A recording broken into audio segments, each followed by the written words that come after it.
Ya, baik pemirsa, akan kami lanjutkan kembali perbincangan mengenai Jokowi di pusaran Koalisi Indonesia Hebat, Koalisi Merah Putih.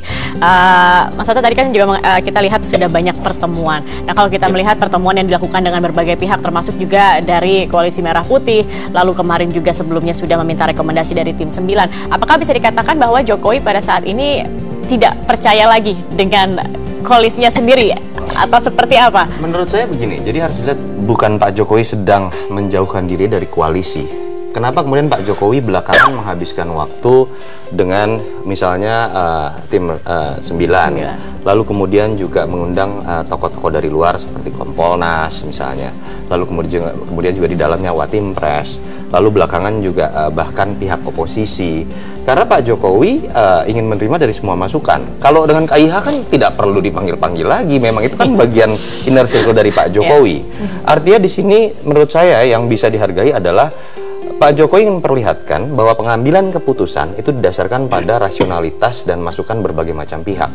Jangan sampai kemudian pengambilan keputusan didasarkan pada identitas dalam tanda kutip Pak Jokowi sebagai presiden dari KIH.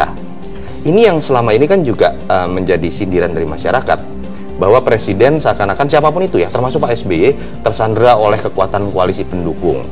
Membentuk menteri-menteri juga harus berdasarkan kesepakatan koalisi.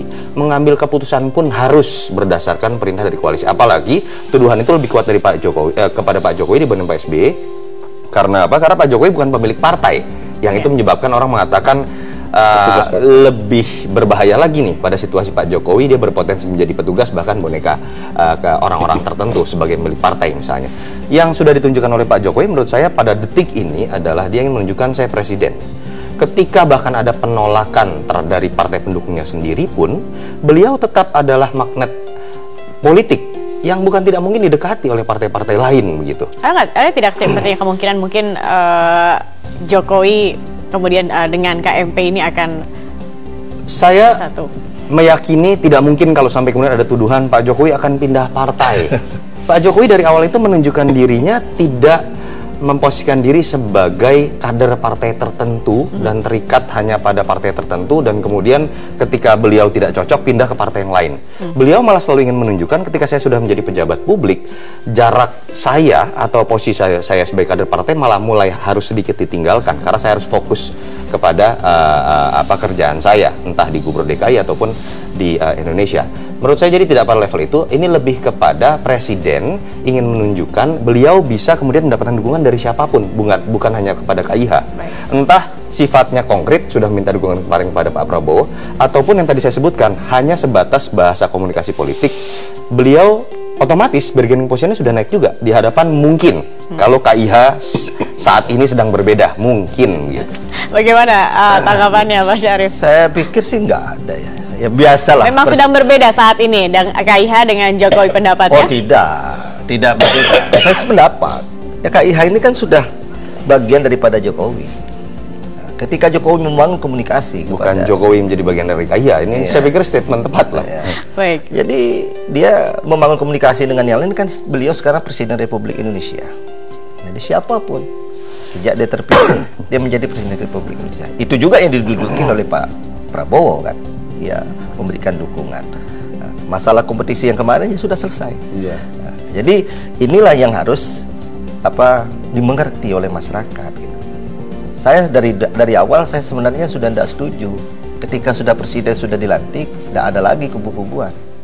Ya, karena sudah menjadi cair semuanya. Nah, ini yang kita harapkan. Nah, itu ditunjukkan oleh Pak Jokowi kemarin. Dia juga mengambil pendapat daripada masing-masing pihak dalam rangka dia mengambil satu keputusan itu bisa didukung. Ini kan kalau Pak Prabowo kan sudah menyatakan apapun yang diputuskan oleh presiden beliau akan mendukung. Pak Prabowo itu sebagai pimpinan Partai Gerindra. Gerindra itu punya 70-an sekian di DPR. 73. Berarti ini sudah ada kekuatan baru di luar dari kekuatan KIH. Oh, jadi mengaku juga kekuatan Gerindra. kita bukan begitu. Ini kan kaitannya ya selama ini dibangun persepsi itu sehingga ada dua kubu.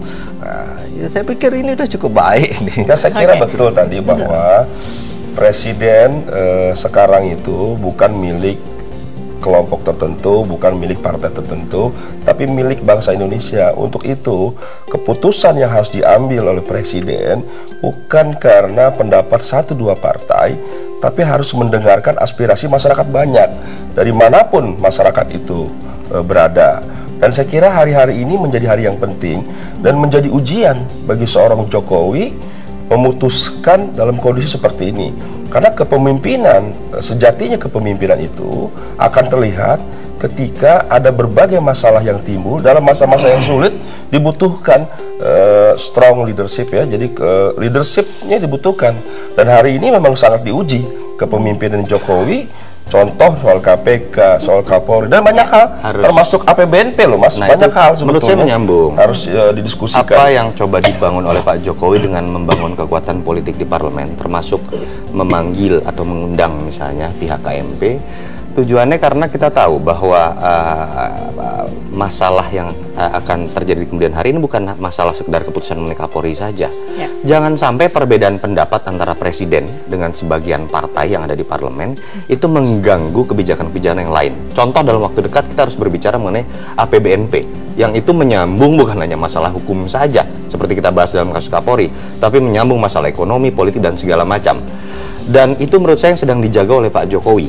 Beliau bukan ingin melokalisir permasalahan Kapolri ini kemudian dalam sebuah black box, tapi bagaimana kasus ini bisa berimplikasi kepada hal-hal yang lain. Dan untuk melokalisir ini dibutuhkan kekuatan politik penyeimbang ketika misalnya koalisi pendukungnya saat ini tidak sependapat dan berpotensi mengganggu kebijakan yang lain. Itu poin yang paling penting menurut saya. Artinya ini salah satu strategi dari Jokowi juga untuk mendekatkan sebagai seorang presiden dan menempatkan diri di atas semua Ada kekuatan. masalah penting, masyarakat itu berharap banyak, sering saya sampaikan ekspektasi tinggi pada Jokowi, terutama dalam hal pemberantasan korupsi. Jadi memang satu sesi yang cukup berat memang. Jadi nanti kita lanjutkan kembali. Kita harus jeda dulu, Mas Syarif. Setelah ini saya akan lanjutkan kembali pemirsa perbincangan ini. Jangan kemana-mana, tetap bersama kami di Bincang Pagi. Sorry Mas Syarif.